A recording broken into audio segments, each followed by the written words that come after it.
안녕하세요. 저는 서울의 어딘가에 살고 있는 여자입니다. 저희 부모님은 결혼하실 때 집안의 반대에 부딪혔던 분들이십니다.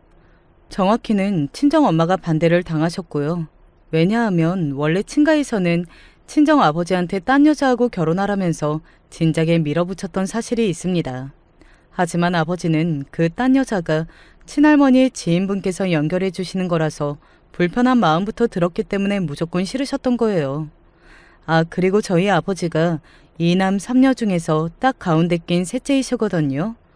그런데 어쩌다 보니 결혼은 오남매 중에서 가장 마지막으로 하셨어요. 아무래도 고모들이 시집을 다들 일찍 가신 편이라서 그런 듯 싶습니다. 갈 것들은 빨리 가버려라. 돈도 잘 못 벌고 효녀 노릇도 안 하고. 이게 뭐냐? 그냥 다 후딱후딱 시집이나 가버리는 게 낫지. 친할머니께서 죄다 고모들의 등을 세게 떠밀어서 일찍 시집들을 보내버리셨거든요. 고모들은 정말로 친할머니의 주장대로 효녀들이 아니셨던 건 아니고요. 다른 가족들의 짐작으로는 결혼 자리가 들어올 때마다 워낙 솔깃해하셔서 그걸 못 부리치셨고 중매쟁이들이 하는 소리에 귀가 매번 얇아지고 말았던 친할머니셨기에 그렇게 되고 말았다는 추측이었습니다. 아버지는 항상 당신의 형제들이 우리 어머니가 사람 보는 눈이 없나 보다. 결혼 생활이 고달프다. 결혼한 사람하고 서로 성격이 너무 안 맞는다. 이런 소리를 투덜대는 걸 들어오셨고요. 그래서 더더욱 집안에서 추천해준 상대하고는 결혼하실 마음이 없었습니다. 상대의 외모, 집안, 능력? 그런 건 안 보셨어요. 아버지는 당신부터 안 잘났는데 상대의 조건을 따지는 건 말도 안 된다고 여기셨습니다. 그냥 상대하고 성격이 잘 통하는지 아닌지만 보셨다고 합니다. 그 결과 저희 엄마하고 결혼을 하신 것인데요. 찢어지게 가난한 집안에서 자라신 엄마는 매사에 알뜰살뜰하셨고 겸손하셨죠. 배경 말고는 흠잡을 데 없는 분이셨지만 친할머니께서는 눈에 불을 켜고 매번 당신의 며느리에 대한 흠을 하나라도 더 찾아내라고 하셨습니다. 엄마는 워낙에 성격이 내성적이고 착하세요. 고된 시집살이에도 꾹 참고 또 참으셨다죠. 오히려 착한 성격이셨기 때문에 친할머니로부터 더욱 괴롭힘을 당하셨을 수도 있고요. 원래 만만한 상대에게 사람은 더 잔혹성을 드러내잖아요. 엄마는 쥐구멍에도 볕이 들 날이 있을 거라고 기대하시면서 시집살이를 견뎌내셨습니다. 이제 시댁 사람들이 내 가족인 거야. 그렇게 생각하는 걸 잊지 않으면서 매사에 못 참을 것도 하나도 없어. 당신의 시어머니 또한 이제는 한 가족이라고 여기셨기에 엄마는 가족 안에서 뭐든 참아진다는 마음가짐을 지니셨죠. 그런데 쥐구멍에 볕이 들어올 때가 첫 자식을 품에 안으셨을 때는 확실히 아니었습니다. 저희 부모님은 결혼을 하신 지 1년 하고도 딱 6개월 만에 부모가 되셨는데요. 태어난 자식이 딸이었어요. 시어머니로부터 더욱 따가운 눈총을 받게 된 며느리. 그게 바로 엄마의 처지였습니다. 부모님은 딸이 태어났다고 해서 실망을 하셨다거나 그게 싫으셨다거나 그런 마음이 조금 더 없으셨죠. 하지만 자꾸 눈치를 보게 되는 것만은 어쩔 수가 없으셨다고 해요. 아들 말고 딸이 태어나다니 실망이 이만저만이 아니라는 그런 목소리가 시도 때도 없이 들려왔기 때문입니다. 오죽 마음고생이 심하셨으면 엄마가 두 번째 임신을 하셨을 당시에 주변에서 어디 아프냐는 질문을 많이 받으셨다고 해요. 살이 포동포동하게 올라도 자연스럽다는 소리를 들으는 것이 임신한 몸이었을 건데 반대로 혈색부터 너무 고단한 낯빛이었고 몸은 삐쩍 말라 있었습니다.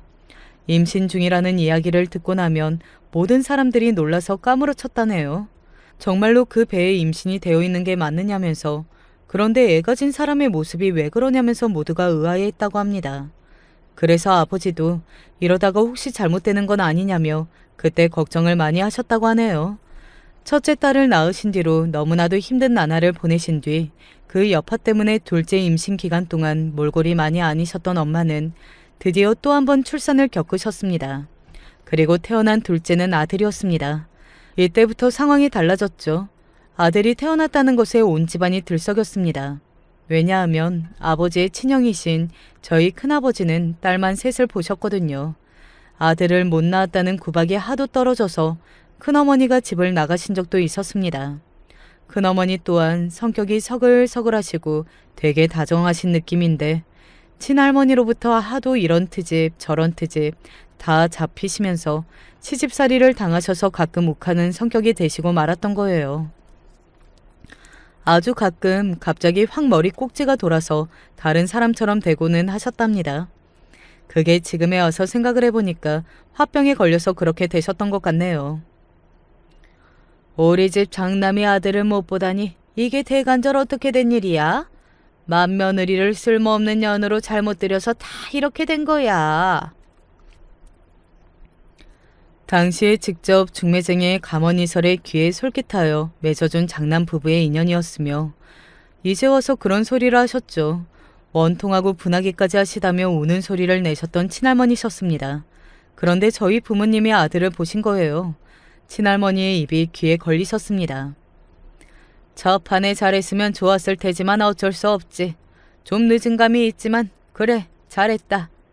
겨우 둘째였건만 뭐가 그리 늦은 감이 있었던 걸까요? 하여간 이해할 수가 없는 친할머니의 머릿속이었습니다. 어쨌든 엄마는 시집으로 오신 뒤로 처음 좋은 소리를 들어보셨어요.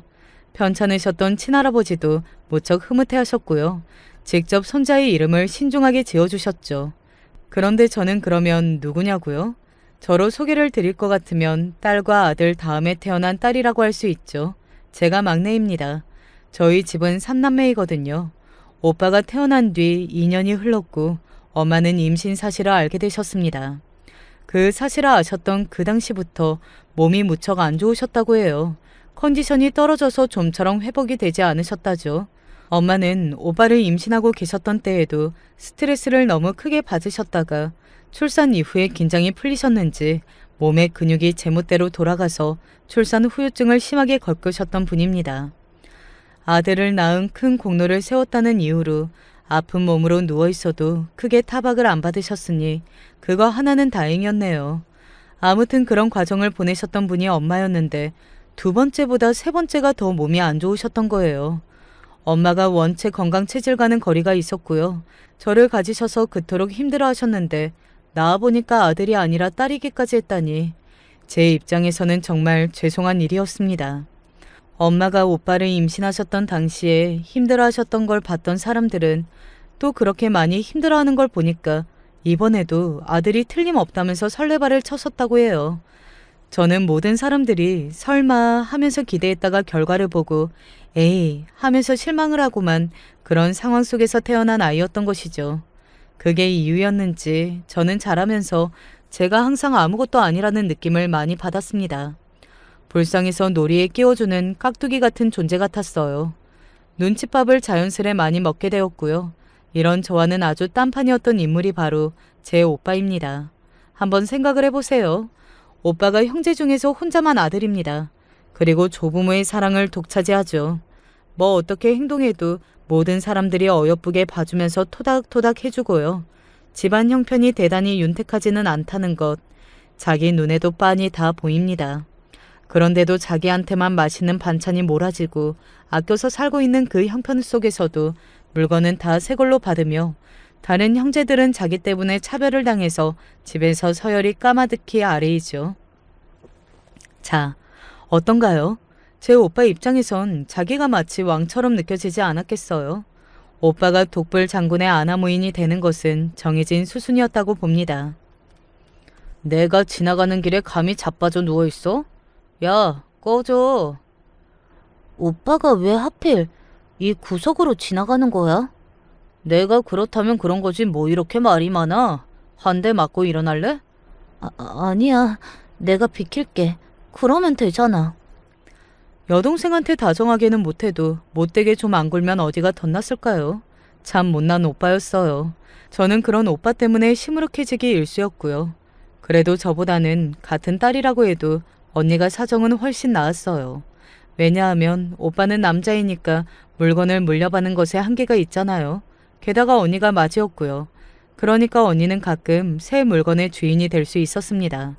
가끔만 그랬던 거라면 대부분은 설마 오빠한테 물려받았냐고요? 아니죠. 대부분은 여자 사촌들의 것들을 이래저래 물려받았습니다.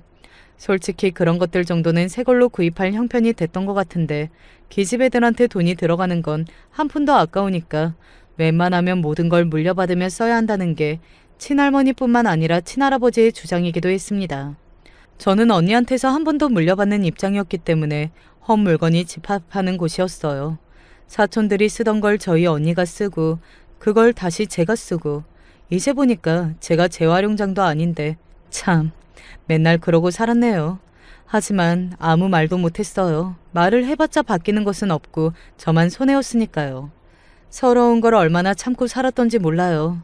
서러운 것을 이야기하다 보니까 떠오른 건데 혹시 여러분은 닭다리에 관한 서러움을 안 가지고 계시나요? 부드러운 식감을 좋아하는 우리나라 사람들이 가장 즐기는 부위, 그 닭다리 말입니다. 지금은 먹을 것이 넘치는 세상이고 저도 나이를 다 먹었고 그래서 괜찮은데요. 성인이 되고 나서도 계속 서러웠던 게 바로 닭다리입니다. 집에서 닭다리라는 걸 먹어본 역사가 없었어요. 오빠라는 인간이 다 처먹었습니다. 닭에는 다리가 2개잖아요. 그걸 오빠가 2개 다 항상 먹어 치웠어요. 다리 다음에 맛있는 부위들은 아버지의 몫이었고요. 그럼 남는 건 거의 가슴살 뿐이죠. 그걸 새 모녀가 살결을 따라 찢어서 먹고는 하였습니다. 퍽퍽하니까 결대로 찢어서 먹었던 거예요. 그렇게 하면 양도 불어나는 느낌이었고요. 기름에 빠진 통닭이든 물에 빠진 백숙이든 결과는 똑같았답니다. 언제나 똑같이 닭다리는 오빠 몫이었어요. 만약에 오빠가 자리에 없는 경우에 발생하면 어떻게 되냐고요? 그러면 아버지하고 언니가 맛있는 부위를 먹었습니다. 엄마는 미소를 지으시며 가장 지질한 부위를 저와 나누어 드셨고요. 그래서 저는 성인이 되고 나서도 닭다리만 보면 속에 뭐가 얹힌 것 같은 느낌이 들고는 했었네요. 그리고 하필이면 제가 오빠하고 생일이 비슷합니다. 딱 5일 차이예요. 오빠는 10일, 저는 15일이에요. 잘 해놓고 살지는 못하는 형편에서 아들만 대우를 받고 있었는데 막내딸하고 생일이 비슷하다고요? 그럼 결과는 또 뻔했죠. 생일 잔치는 항상 같이 했습니다. 말만 같이 한 것이었고 오빠의 생일을 챙기는 김에 제 생일까지 그냥 해치워버리는 셈이었어요. 귀한 몸이었던 케이크를 집에 모셔오는 1년 중에 몇 안 되는 날이 바로 생일 잔칫날이었는데 오빠의 생일이면 그럴싸한 케이크가 밥상 한가운데 자리했습니다. 다 같이 둘러앉아서 생일 축하한다고 노래를 부르면서 기념을 한 다음에 마치 노래방에서 앵콜 시간을 때우는 것 마냥 제 생일을 곁다리로 축하해 주었어요. 내 생일은 오늘이 아닌데. 아직 5일이나 남았는데 올해는 진짜로 내 생일은 따로 축하를 받고 싶었는데. 제가 너무 속상해서 중얼거리는 소리를 가족들은 애써 모른 척하였죠. 엄마만 저를 달래줄 뿐이었습니다. 어차피 날짜도 거기서 거긴데 돈 아깝고 수고스럽게 시리 생일을 어떻게 따로따로 챙겨? 저렇게 철딱서니가 없어서야. 저 기집년이 커서 뭐가 되려고 저럴까. 친할머니께서는 저를 향해 핀잔을 날리셨지만 저는 만약에 제 생일이 10일이고 오빠 생일이 더 뒤인 15일이었으면 어땠을까 하는 가정을 멈출 수가 없었습니다. 오빠는 당당하게 자기가 받고 싶은 선물을 요구했는데 저는 아예 무시를 당해서 입을 떼지도 못했죠. 사춘기를 지나면서는 서러움이 크게 터져 나올 때도 있었는데 그마저도 솔직히 말해서 엄마나 언니 앞에서만 가능했던 것 같아요. 그럴 때면 언니가 한숨을 푹 내쉬었어요. 너는 막내이기라도 하지. 나는 하필이면 장녀라서 얼마나 피곤한지 몰라. 너처럼 응석을 부려본 기억조차 나한테는 없어. 너는 네가 제일 힘든 줄 알지? 나도 만만치 않아. 언니는 그렇게 말을 하곤 했지만 저는 제가 가장 불쌍하고 힘들다고 여겼습니다. 새 물건을 가끔이나마 차지해봤던 언니는 신기하게도 공부를 꽤 하였죠. 그런 면이 부러웠어요. 저는 학원 머리가 나쁜 것인지 어쩐 것인지 덧셈 뺄셈도 친구들보다 느리게 익혔거든요. 제 눈에 언니가 얼마나 부러운 재능을 타고난 사람이었던 건지 모릅니다. 하지만 고지식하고 고리타분한 친할아버지께서는 소녀들은 꼭 그렇게 학교를 보내지 않아도 된다고 자꾸만 그런 소리를 하시던 분들이었습니다. 모름지기 큰일은 남자가 하는 법이고 여자는 시집을 가서 살림이나 하면 끝이야. 그러니까 다들 각자 아들 먼저 위하고 챙기는 걸 잊지 마라. 대관절 자식들을 앉혀놓고 왜 그런 소리를 하셨을까요? 마찬가지로 당신도 여자이신 친할머니께서는 그럴 때마다 왠지 언짢은 기색이기는 하였으나 그럼에도 손자 손녀 차별에 앞장서셨다는 사실이 놀라울 따름입니다. 성별로 인한 차별이 본능적으로 기분은 나쁘신 건데 그걸 바꾸실 생각은 전혀 안 하신 것이었죠.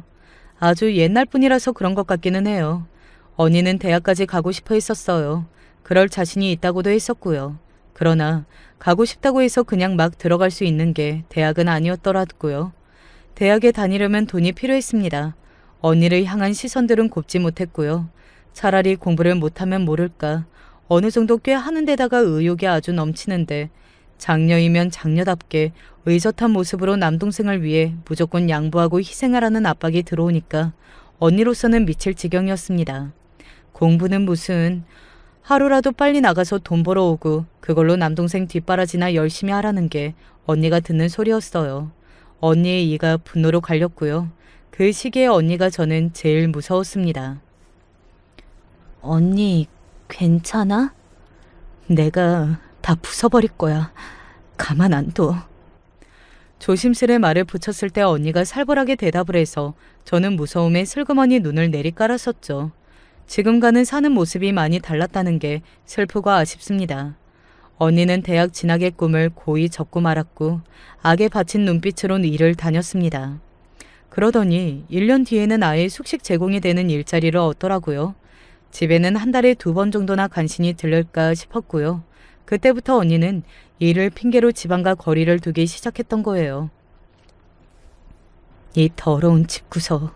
저리 싫으면 중이 떠나야지. 더럽고 치사해서 나 혼자 알아서 잘 먹고 잘 살 거야. 언니의 그런 속내를 엄마하고 저만 알고 있었습니다. 언니가 눈빛이 형형해진 채로 그렇게 살게 되었는데 그러면 그 잘난 오빠는 뭐 어떻게 됐냐고요? 어디 명문 대학교라도 들어갔냐고요? 아니요. 이름만 간신히 대충 들어본 그런 대학교에 진학을 했어요. 그냥 들어갔던 게 아니고 재수를 해서 들어갔다는 게 중요한 대목이고요. 기껏 돈을 쭉쭉 빨아먹더니 합격한 대학이 고작 거기야? 글러먹어도 어떻게 한참을 그렇게 글러먹었냐? 언니는 그런 오빠를 한껏 비웃었습니다. 오빠는 열불이 터지는 눈치였으나 뭐라고 차마 대꾸는 못하더라고요. 그 정도까지 양심이 없지는 않았나 봐요. 그리고 죽었다 깨어나도 삼수생활을 하고 싶지는 않은 눈치였습니다. 재수로 한 것만 하더라도 오빠의 인생에서 가장 지루하고 힘든 시기였기 때문이었겠죠. 어쨌거나 귀한 손자가 대학생이 되었다면서 축하할 일이라며 친할머니께서 나서셨고 다른 사람들은 모두 멋쩍은 기색으로 대학 입학 기념 잔치에 자리를 했었죠. 저는 그 자리에서 고모들이 지긋지긋해 죽겠다는 표정으로 서로 간에 눈빛 교환하는 것을 보았답니다. 아들 타령, 손자 타령, 그런 타령만 해오신 친할머니의 모습을 고모들도 이골이 날 정도로 봐오신 것이었죠. 그러면서 다들 쑥덕거렸어요. 근데 저러다가 대학 졸업하고 나서 취직도 제대로 못하는 거 아니야? 어디 인맥이 좀 있어야 괜찮은 일자리를 구할 것 같고 자기 힘으로는 절대 안 될 것 같던데. 자기 누나는 대학 안 갔어도 독하게 악바리 정신으로 무장해서 살잖아. 근데 쟤는 아니야. 쟤한테는 그런 정신력이 안 보여. 언니보다 오빠가 한참 못하다면서 비관적인 미래를 점치셨죠. 어거지로 대학을 가기는 했는데 그걸로 끝이고 앞으로 뭐가 또 없을 것 같다면서 다들 고개를 절레절레 흔들었습니다. 오빠는 과연 어떻게 됐을까요? 모두의 예상대로 취업시장에서 번번이 미끄러졌어요. 언니는 그때까지 악착같이 일을 하면서 돈을 모으고 사회 경험을 계속 쌓고 있었고요. 언니가 얼마를 벌고 있는지 대략 어느 정도를 모았는지를 엄마하고 저만 알았습니다. 사실대로 밝히면 언니가 그 돈을 빼앗길까봐 액수를 축소하면서 대외적으로는 그렇게 말하고 다녔고요. 알아서 악바리 정신으로 독한 마음 먹고 열심히 사는 언니의 영향인지 저는 대학을 못 간 게 그렇게 우울하지만은 않았고 바로 취업 전선에 뛰어들게 된 현실도 그렇게까지 막막하지 않았던 것 같아요. 언니라는 선례가 있으니까 그나마 위안이 되었던 것이었죠. 그리고 솔직히 제가 성적이 썩 좋지도 못했기 때문에 대학을 욕심내는 것은 말 그대로 욕심일 뿐이라 돈과 시간을 다 아끼기 위해서라면 대학보다는 그냥 직장을 일찍 잡는 게 나을 것 같았습니다. 저와 다르게 오빠는 대학을 나온 인물이었고 어중이 떠중이들이 다 몰려드는 그런 직장에는 갈 수 없다는 입장인 듯 보였습니다. 그렇게 허비한 시간이 무려 3년 가까이였어요. 취업 준비만 3년이었습니다. 그래도 다들 오빠의 눈치를 살피면서 장본인이 제일 힘들 거라고 그렇게 말이나마 해줬었는데 어느 날 다 같이 모였을 때 언니가 촌철살인을 날려버렸던 거예요. 그럴 바에는 처음부터 공부를 해서 다시 대학을 새로 갔겠다. 3년 허송세월이라니 대단하네. 오빠의 얼굴이 민망함으로 물들었고 친할머니께서 밥상을 주먹으로 쾅 두드리셨습니다. 너 지금 뭐라고 그랬니? 어? 저 미친 것이 너 지금 말 다 했냐? 너 당장 사과해라. 친할머니께서 분노를 내보이셨으나 언니는 코웃음을 쳤습니다. 그런 다음에 머리채를 잡혔습니다. 친할머니께서 화가 나서 손녀의 머리채를 잡고 마셨던 거예요. 그러자 엄마가 비명을 지르면서 가운데 끼어들었고 언니를 보호하려 하셨습니다. 그러면서 밥상이 엉망이 됐고 상황은 난장판이었죠. 언니는 씩씩거리면서 먼저 가방을 챙겨 나가버렸는데 마지막에 살벌한 눈빛을 남겼습니다. 그게 꼭 두고 보자는 선언 같았네요. 그날의 소동이 마음에 걸린 것인지 오빠는 눈을 대폭 낮춰서 그저 그런 직장을 잡았습니다. 근무 환경도 그렇고 당연히 연봉도 얼마 되지 않았죠. 하지만 백수로 지내는 것보다야 비교도 할 수 없을 정도로 나은 듯 싶었습니다. 모두가 속으로 그렇게 생각을 했어요. 3년 내내 취업 준비만 하고 자빠졌던 시절보다 한 푼이라도 나가서 버는 생활이 훨씬 나은 거라고요. 친할머니께서도 그리 여기시는 게 다 보였고요.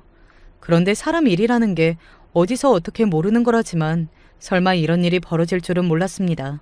오빠가 웬 여자를 만났는데요. 직업도 없고 모아놓은 돈도 당연히 없고 가방끈도 짧고 가족이라든지 그런 믿는 구석도 없어서 진짜로 아무것도 없는, 때마다 돈이 필요하면 아르바이트나 몇 번 하면서 먹고 살고 남자들 만나서 등쳐먹고 그런 걸로 연명하면서 또 살고 이런 생활을 반복하던 여자를 만난 거예요. 세상 천지에 어디 만날 년이 없어서 그런 년을 만나. 손자 사랑이 지극하셨던 친할머니께서 소식을 접하시고는 크게 충격에 빠지셨습니다. 저희 부모님도 걱정이 많으셨던 게 오빠가 그 여자랑 평범하게 가벼운 만남을 하는 게 아니라 결혼을 바라보며 진지하게 만나고 있었기 때문입니다.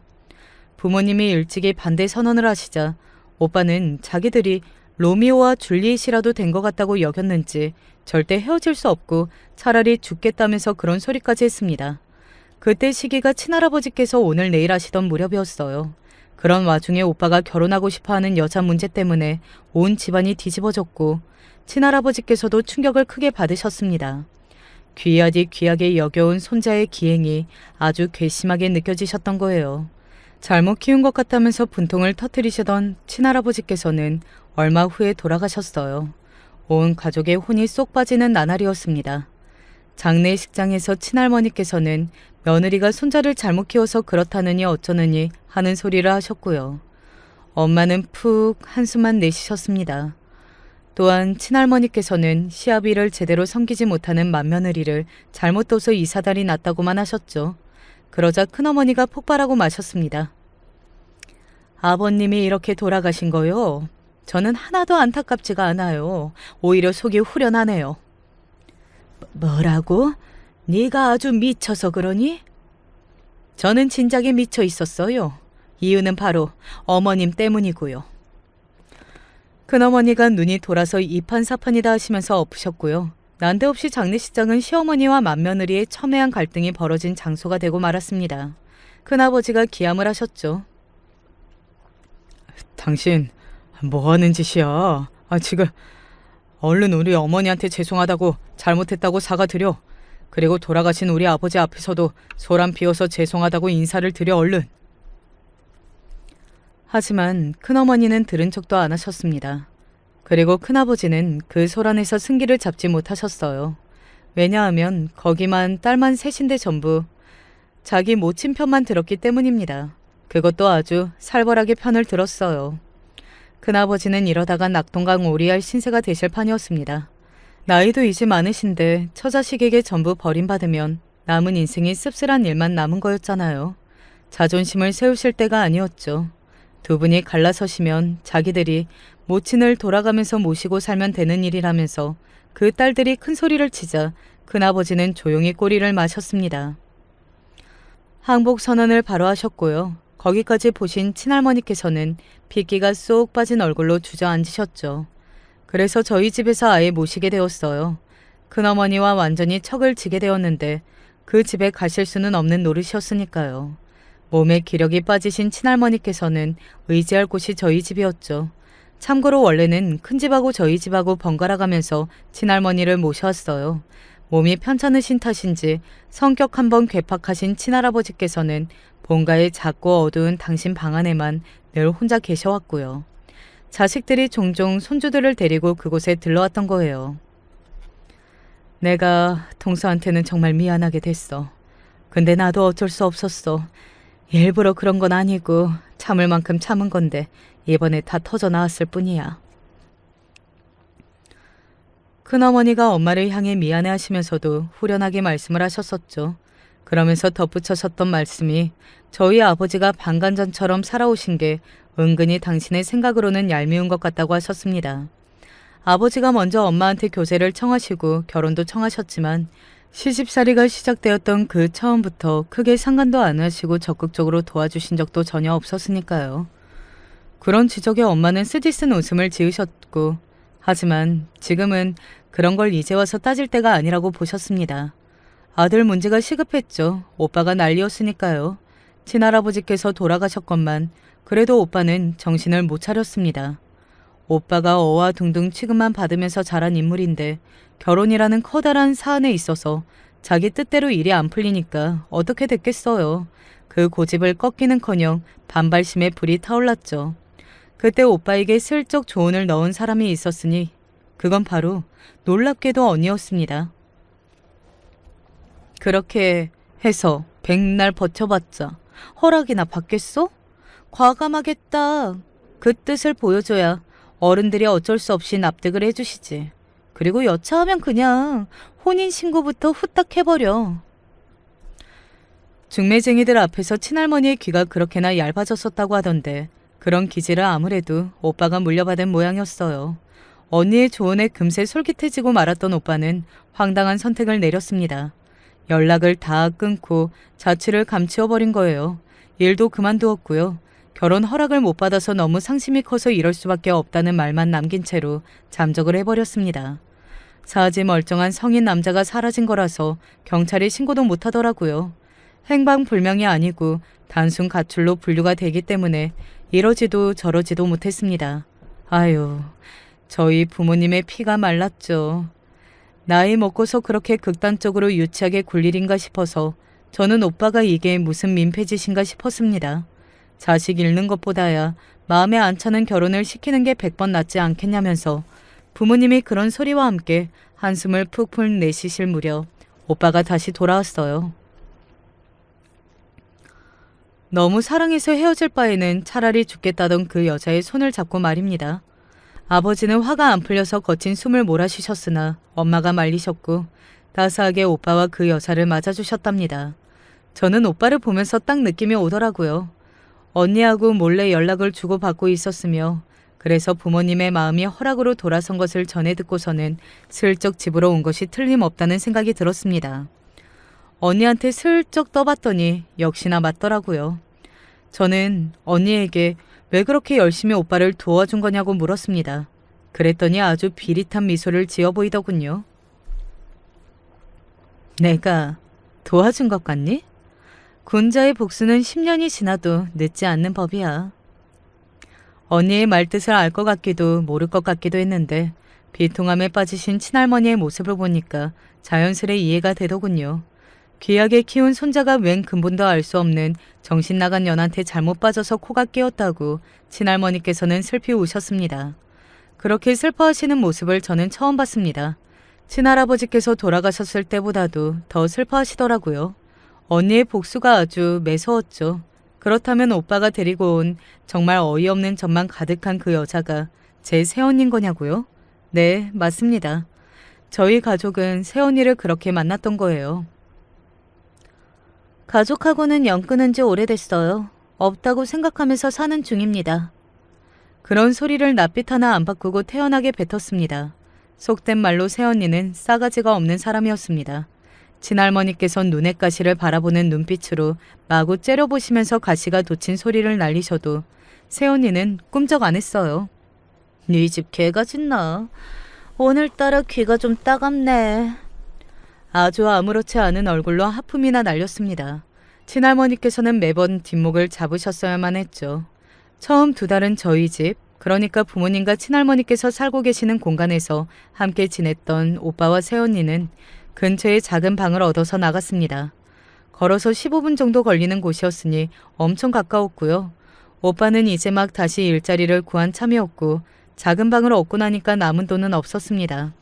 새언니랑 그동안 데이트하면서 다 썼었고 사랑의 도피행각을 벌이면서 신나게 또 탕진을 했었거든요. 그래서 오빠와 새언니가 작은 결혼식을 올렸을 때도 생활비가 급하게 필요했을 때도 다 집에서 도와줬습니다. 정확히는 언니하고 제가 도와준 게 컸죠. 언니가 짜증을 내면서도 일단 100만 원을 내놨고요. 저는 뺀질나게 먹거리를 가져다 주었으며 새언니가 저희 가족들과 잘 지낼 수 있도록 가운데서 열심히 중재하는 역할도 다 했습니다. 왜냐하면 새언니가 결혼하고 얼마 안 돼서 금방 임신을 했거든요. 임신하고 나서 몸이 너무 안 좋네요. 손 하나 까딱 못하겠어요. 새언니는 간단한 아르바이트조차 나갈 수 없다고 주장했으며 그뿐만 아니라 집안일도 하기 어려운 몸 상태라고 하였습니다.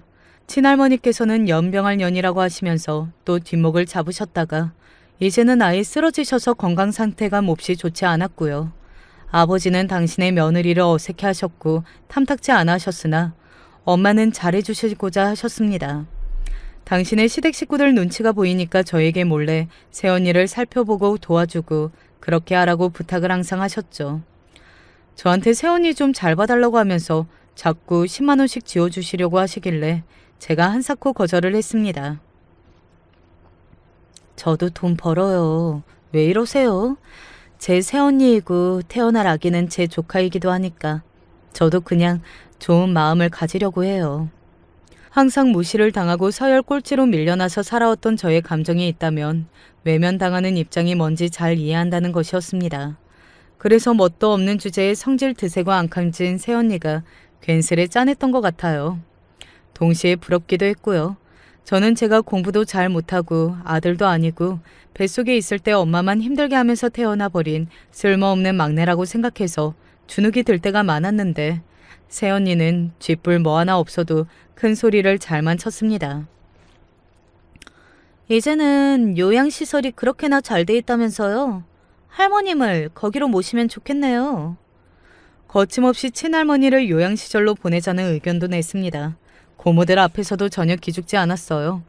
고모들이 제 새언니와 돌아가며 싸우는 날이 올 줄이야. 옛날 같았으면 상상도 못했을 것입니다. 그리고 그렇게 싸우된 결과가 특이했어요. 고모들이 돌아가면서 친할머니를 모시겠다고 했거든요. 고모들은 전부 오빠를 손가락질하면서 배응망덕하다고 그랬습니다. 차별받고 자란 딸일수록 전부 엄마를 평생 짝사랑한다고 그러더니만 그 소리가 맞네. 이 집안이 그렇구나. 마지막까지 그렇게 말하는 새언니가 정말 대단해 보였습니다. 어찌 보자면 새언니는 싸움닭 같았어요. 무조건 들이받았죠. 사람들에게 미움받는 것이 두렵지 않은 것처럼, 아니 오히려 그러기를 바라는 것처럼 구는 것 같아 보일 때도 있었습니다. 그런 새언니 곁에 묵묵하게 있어준 사람이 저였네요. 성격적으로 새언니와 저는 부딪힐 일이 없었어요. 그래서 상성이라는 게 정말 신기합니다. 객관적으로 새언니는 정말 개차반이 따로 없는데 이상하게 저는 그런 모습이 싫지 않더라고요. 제가 어렸을 때 오빠로부터 당한 온갖 서러움들을 다 듣고 난 새언니가 통쾌하게 굴어줘서 그런가 봐요. 제가 아기를 품에 안고 재우고 있을 때 새언니는 야근을 마치고 귀가를 한 오빠를 향해 날라차기를 하였습니다. 맨날 여기 아프다 저기 아프다 찡찡거렸으면서 현관으로 달려가는 날라차기를 해버릴 힘은 있었나 봐요. 집에 오자마자 오빠는 바닥으로 나게뒹굴었고 새언니한테서 잔소리 폭격을 들었죠. 야, 이 못난 자식아. 이제라도 아가씨한테 당장 사과해. 저는 오빠가 어리 쏙 빠진 채로 날라차기를 얻어맞은 곳을 부여잡고 얼떨결에 저에게 사과를 하던 그 장면을 평생 잊지 못할 거예요. 이야기를 들은 언니는 사람 팔자가 이상하고 신기하다고 했습니다. 오빠는 집에서 왕처럼 어깨를 으쓱으쓱 해가면서 자란 사람이었는데 하필이면 그런 괴짜 같은 여자한테 빠져서 결혼하고 애까지 낳았다는 게 정말 희한한 일이라고 보았죠. 제 생각도 그랬어요. 두 사람의 조합이 너무 신기하더라고요. 오빠는 평생 들어보지 못한 푸대접과 잔소리를 새언니한테 들으며 살고 있었습니다. 맨날 나가서 돈이나 벌어왔고요. 그런데 오빠가 직장도 썩 좋지 못했거든요. 이제 애까지 태어났고 애가 쑥쑥 자라기만 할 텐데 그 정도 벌이로는 금방 벅찬 기분이 들 수밖에 없었습니다. 저는 언니처럼 전략적으로 인생 계획을 다 짜가면서 계산기 두드려가며 은행과 거래하는 사람이 아니었고 딱히 커다란 계획도 없었기 때문에 그래서 제가 육아 비용을 많이 대줬어요. 남의 애도 아니고 제 조카였으니까요. 특히나 옷을 예쁜 걸로 손수 골라다가 사주었습니다. 퇴근길에 귀여운 아기 옷을 구경하고 골라서 사다가 새언니에게 갖다 주는 게 저는 너무 뿌듯했어요. 왜냐고요? 제가 새 옷을 꼭 입으며 자라나고 싶었기 때문입니다. 하지만 그러지 못했죠. 그래서 제가 많이 버는 것도 아니지만 조카를 위해서 예쁜 옷을 사주는 것에는 망설임이 없었습니다. 작은 옷이 꼭 맞는 조카의 모습이 어찌나 귀엽던죠. 아가씨, 너무 고마워요. 내가 생각해보니까 진짜 아가씨 덕분에 아기를 이만큼 돌보고 키울 수 있었던 것 같아요. 나는 솔직히 내가 애를 낳아서 잘 키울 수 있을 거라고는 상상도 못하면서 살아온 사람이었거든요. 내 지난 인생을 돌아보면 나는 그럴 수가 없는 사람이었어요. 그런데 그랬던 내가 지금은 이러고 살고 있네요. 조카의 돌잔치를 무사히 해내고 며칠이 지났을 무렵이었어요. 전에 없이 새언니가 진지한 얼굴을 하고 있었죠. 저는 그게 새언니의 진짜 얼굴이라는 예감이 들었어요. 웃음기 하나 없고 진지하고 무거운 표정을 하고 있는 얼굴이요. 목소리는 차분하게 그지없었죠.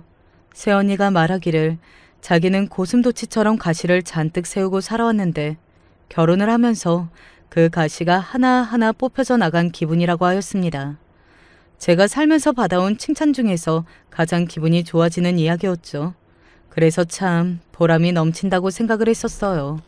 그뿐이었어요. 저는 설마 새언니한테 놀라운 비밀이 숨겨져 있었을 줄은 그때까지만 해도 정말 꿈에서조차 상상도 못했답니다. 그로부터 며칠이 흘렀을 때 가족들이 다 모인 자리에서 새언니가 자신의 비밀을 밝혔죠. 아이가 첫 돌을 맞이하게 되면서 많은 생각이 들었고 오래 고민하다가 자신의 가족들에게 연락을 해볼 마음이 들었다고 하였어요. 이때 오빠하고 많이 상의를 했다고 하더군요. 참고로 오빠도 새언니의 집안이 정확히 어떤 상황인지 이때 처음으로 알게 됐다고 합니다. 어쩐지 오빠가 갑자기 정신이 나간 사람처럼 넋이 빠져서 다니길래 이상하다 싶었는데 새언니의 이야기를 듣고 나서 충격을 받아 그랬던 것이더라고요. 아무튼 드디어 저희 가족도 새언니의 숨겨진 이야기를 알게 되었고 다들 기절할 듯이 놀라게 되었네요. 새언니의 숨겨진 이야기가 왜 그동안 숨겨진 채로 있을 수밖에 없었는지 듣고 나니까 정말 납득이 잘 되었는데요.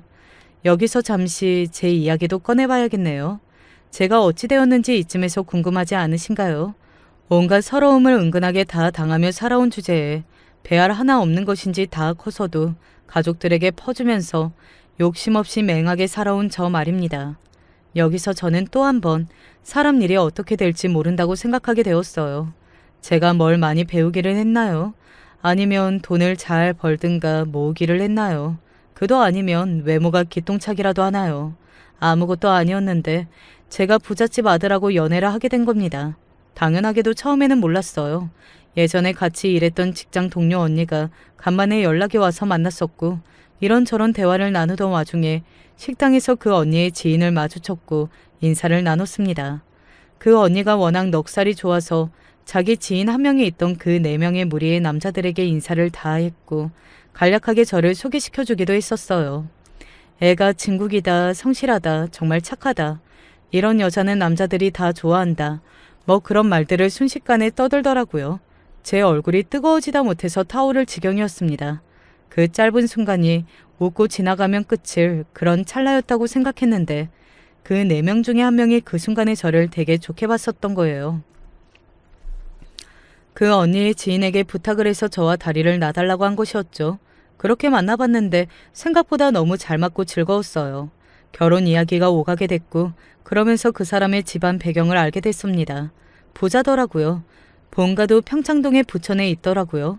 솔직히 고민이 많았는데 저를 보는 그 사람의 진실된 눈빛, 그리고 그 사람을 향해서 뛰는 저의 심장박동, 그 두 가지만 믿고 가기로 했습니다. 참고로 그 사람이 저처럼 3남매 중에 막내였어요. 다른 게 있다면 위로 나이 차이가 많이 나는 누나들만 있다는 것이었고요. 막둥이 아들이라니 저희 오빠보다 훨씬 엄청난 대접을 받고 자라왔을 것 같아서 예감이 좋지 못했는데 역시나 인사를 드리러 가보니까 그 모친께서 무시무시한 눈빛으로 저를 노려보고 계셨습니다. 기가 막혀라. 내가 허락할 생각이 분명 없다고 그랬는데. 엄마, 저도 분명히 말씀드렸잖아요.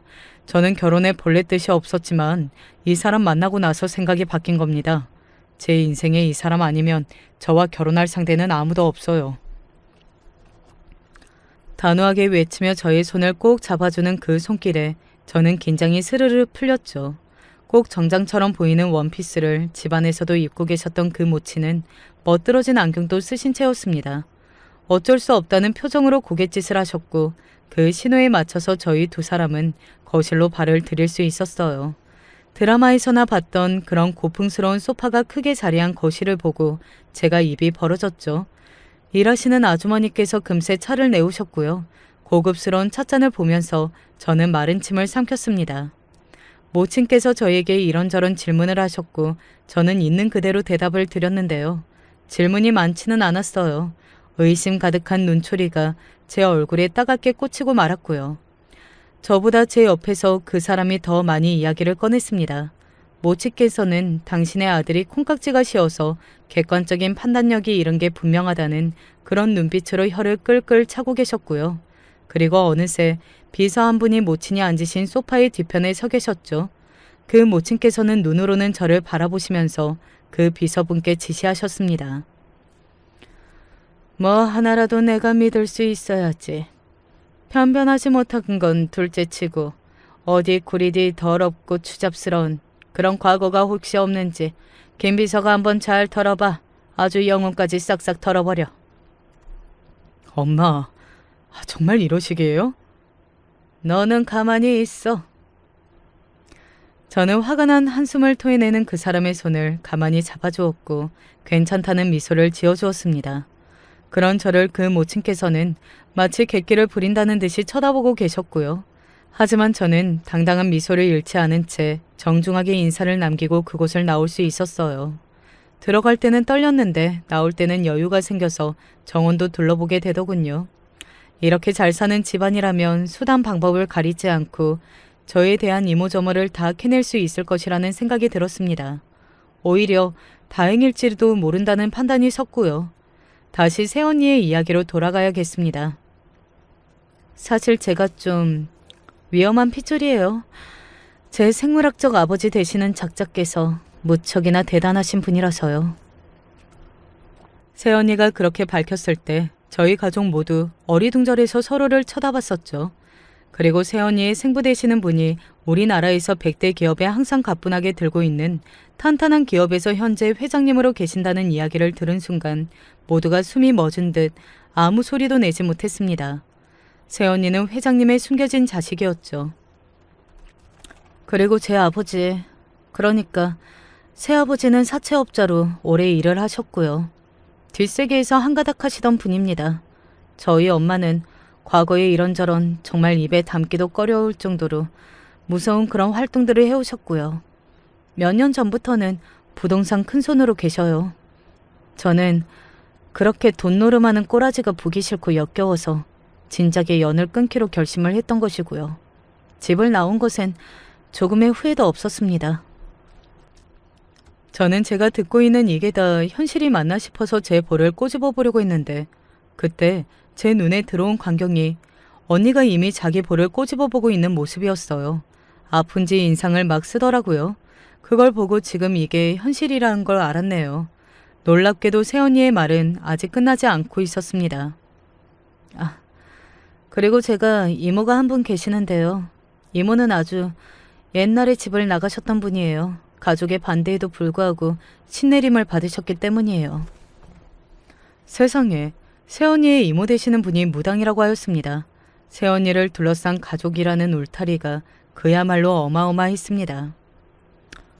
보통 용한 분이 아니셔서요. 정치인들도 한참 기다렸다가 이모를 만난다나? 뭐 그렇다는 이야기를 들었는데 지금도 그런지는 모르겠네요. 이모하고도 연락 안 한 지 오래돼서요. 제가 중학교 때 이모를 보러 엄마하고 갔었는데 이모가 저한테 절대 그 누구도 통제 못할 미친년이라고 욕을 하셨었거든요. 그래서 제가 열받아서 저한테 이모는 없는 존재라고 치기로 했죠. 이모 말 맞다나 제가 미친년 기질이 진작에 있었나 봐요. 그런데 신기했던 점이 그때 이모가 남기셨던 말이 또 있었는데 다른 건 몰라도 제가 결혼을 잘할 거라고. 네 엄마하고 달리 너는 결혼을 하면 미친 것처럼 제멋대로 날뛰던 인생이 한순간에 안정을 찾을 거라고 그랬어요. 그때는 뭔 개소리인가 싶어서 흘려 넘겼는데 이제 보니까 그게 맞는 소리였던 것 같네요. 새언니가 쑥스럽다는 듯 웃었으나 저희 가족들은 경악에 빠진 채로 헛웃음을 짓는 게 전부였답니다. 하지만 인간은 적응의 동물이죠. 새언니가 엄청난 배경을 지닌 인물이라는 것에 적응을 했고요. 아이를 보면서 가족들에게 연락을 해볼 마음이 새언니의 뜻을 존중해 주기로 했죠. 그 결과 오빠는 세상에서 가장 무서운 처가를 둔 남자가 되어버렸습니다. 새언니는 이제 될 대로 되라 싶은 마음이라고 하면서 집안에서 돈을 왕창 뜯어왔습니다. 집안 자체가 돈 나올 곳 투성이라고 하면서 새언니가 유쾌하게 웃는 모습을 저희 가족들은 또 멍하게 지켜봤었죠. 새언니가 제대로 저한테 보답을 하는 바람에 저는 돈 걱정이라는 게 없었고요. 단지 겉으로 표를 내지 않고 살았을 뿐이죠. 집안에 이런 엄청난 사연이 숨겨져 있다는 걸 빙산의 일각이라도 발견을 하였으면 흠칫할 수밖에 없었을 것입니다. 저기 사모님, 아무래도 그 아가씨는 건드리면 안 될 것 같습니다. 예사 집안이 절대 아닙니다. 잘못 건드렸다가는 이거 저희 쪽에서 정말 큰일 나는 수가 있겠습니다. 뭐라고? 그게 정말이야? 며칠이 지났고 열심히 사람을 풀어 정보 수집에 들어가셨던 비서분께서 아연실색하신 채로 그 모친께 보고를 드렸죠. 그 모습을 그 사람은 안도의 한숨을 내쉬면서도 한편으로는 어리둥절한 심정으로 지켜봤고요. 혹시 예상하셨을까요? 그 사람이 바로 지금의 제 남편이랍니다. 저를 못마땅해 하시며 뒷조사에 들어가셨던 그 모친이 바로 제 시어머니세요. 저는 시어머니 앞에서 숨길 게 뭐 있겠나 싶어서 이야기를 다 밝혔고요. 시어머니께서는 낯빛이 창백해지신 채로 제가 남편과 손을 꼭 붙들고 있는 모습을 가만히 보셨어요. 그러더니 인상을 쓰시면서 고개를 끄덕여 주셨습니다. 허락이었죠. 그렇게 가장 집안에서 보잘것없었던 막내딸이 부잣집에 시집을 가게 되었답니다. 다들 놀랄 놀자라고 하면서도 저를 기쁘게 축하해 주었고요. 집안의 모든 사람들이 저를 축하해 주는 모습에 그 어느 때보다도 저는 행복했습니다. 그때까지도 결혼을 안 하고 있던 언니가 가장 놀라움과 부러움이 교차하는 표정으로 저를 축하해 주었답니다. 하지만 언니도 나중에는 결국 새언니가 인맥을 총동원한 결과로 소개를 받아 변호사 형부를 만나 결혼에 꼴이 나였으니 이만하면 저희 남매가 다 괜찮은 결말을 맞은 것 같네요. 안녕하세요.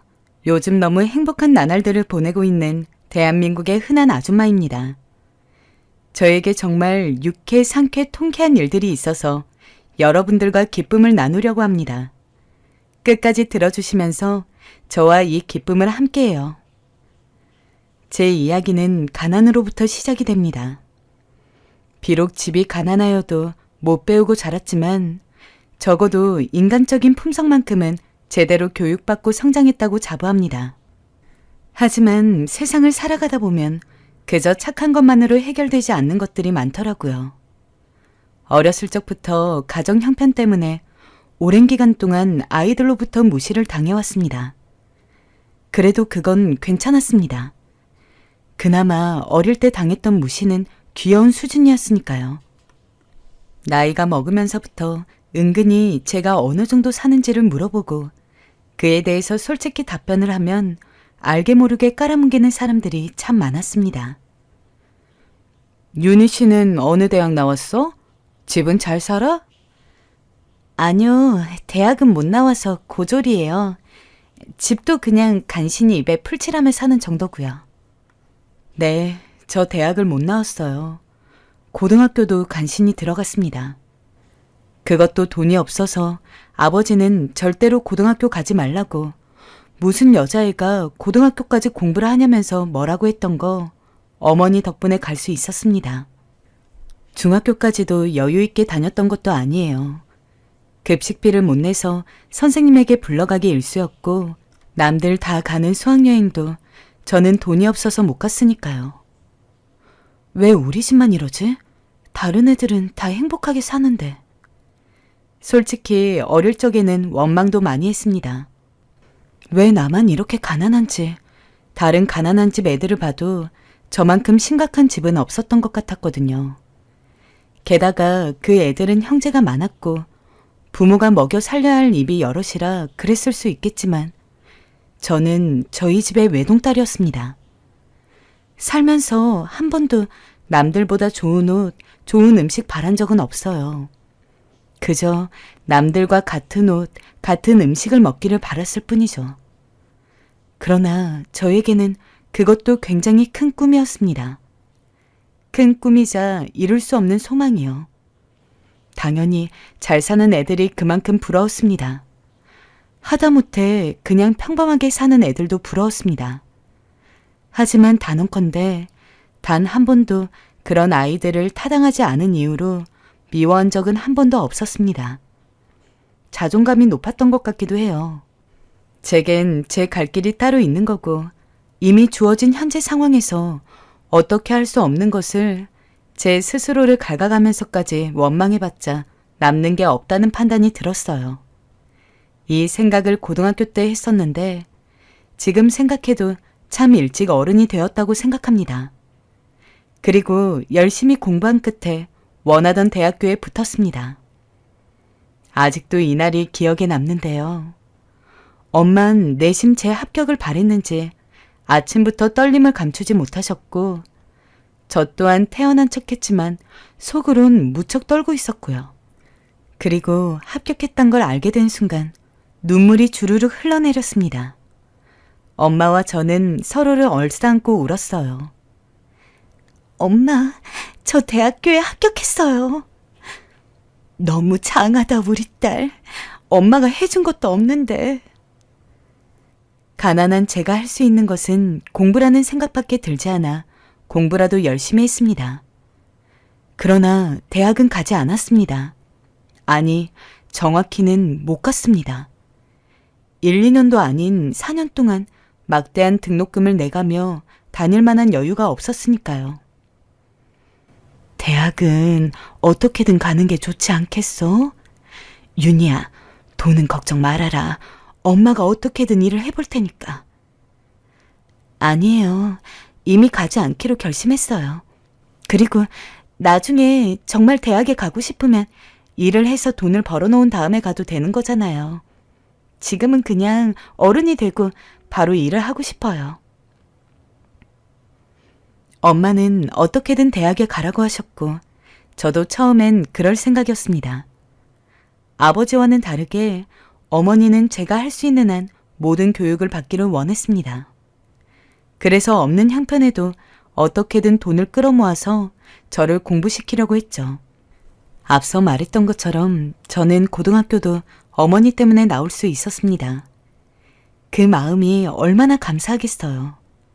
하지만 성인이 되어가면서 느꼈습니다. 무조건 자기 욕심만 채우고 살 수는 없다는 것을요.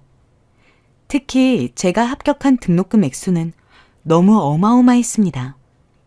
제 인생에 빚을 만들고 싶지도 않았고, 물론 어머니가 어떻게든 대학 등록금을 모을 수 있겠지만, 사실 등록금 한 번 된다고 해서 끝나는 것도 아니고, 대학을 다니면서 들어가는 돈도 있는데, 현실적으로 어머니 혼자서 책임지기는 어려울 것이었습니다. 저 하나 공부하자고 어머니를 힘들게 하고 싶지는 않았어요. 그래서 저는 20살이 되자마자 회사에 들어가는 것을 목표로 하였습니다. 다행히 20살이 되던 해 4월, 나쁘지 않은 중소기업에서 저를 직원으로 받아들였죠. 오늘부터 우리 회사에서 함께 일하게 될 이윤희 사원입니다. 저는 그 회사에서 유일한 고졸 직원이었습니다. 다들 못해도 전문대, 잘 나왔으면 서울의 명문대라고 불릴 만한 대학을 나온 사람들 사이에서 솔직히 조금 위축이 되기는 했으나 그래도 이 안에서 제가 자리를 잡는다면 그만큼 능력을 인정받을 수 있을 거라고 생각하고 열심히 일했습니다. 윤희 씨는 정말 성실한 사람 같아. 어제도 야근했지. 윤희 씨는 이번에 연봉 협상 잘 될 것 같아. 위에서도 윤희 씨를 좋게 보는 것 같더라고. 선배들도 저를 차츰차츰 인정해 주셨고 저는 그 칭찬과의 인정으로 더 열심히 달렸던 것 같아요. 다행히 기회가 잘 닿았던 건지 저는 그 첫 회사에서만 무려 8년 가까이 일했습니다. 일하면서 저를 무시하는 동료들이 없던 것은 아니었지만 적어도 임원급 직원들은 능력에 따라서 사람들을 평가하는 분들이었고 저는 업무를 함에 있어서 성과를 인정받아 왔습니다. 그래서 나이에 비해 승진도 제법 금방금방 될 수 있었습니다. 생각해보면 여러모로 제게 많은 도움을 주었던 회사였습니다. 특히 저는 당시 같은 팀의 팀장님을 잊을 수가 없어요. 윤희 씨, 우리 밥 먹으러 갈까? 제가 원래 성격상 낯을 가리기도 하고 회사와 같은 공적인 자리에서 만난 사람들과는 깊이 친분을 다지지 못합니다. 노력을 안 해본 것은 아니지만 힘들더라고요. 그런데 유일하게 팀장님만은 아니었습니다. 처음 인사를 드릴 때부터 너무 친근하게 대해주셔서 그런지 제게는 무척이나 가깝게 느껴졌죠. 조금 사적인 이야기들도 팀장님이라면 이야기할 수 있었고 팀장님은 제 이야기들을 대해서 언제든지 조언을 주시기도 했죠. 윤희 씨는 보면 나이에 비해서 너무 어른스러워. 장하기는 하지만 솔직히 내가 보기에는 많이 안타깝네. 우리 회사에는 나도 있고 다른 사람들도 있으니 적어도 우리한테는 조금이나마 기댈 수 있었으면 좋겠어. 저보다 15살이 많아서 그런지 인생 선배로서 또 어른으로서 제게는 어머니 다음으로 고마운 이야기를 많이 해주신 분입니다. 팀장님이 제게 해주신 건 이뿐만이 아니에요. 제가 딱 8년째 재직하던 해 지금의 남편과 인연이 닿게도 해주셨죠. 남편은 저보다 12살이 많은 나이였습니다. 아무래도 연애를 하고 결혼하기에는 나이 차이가 꽤 났습니다.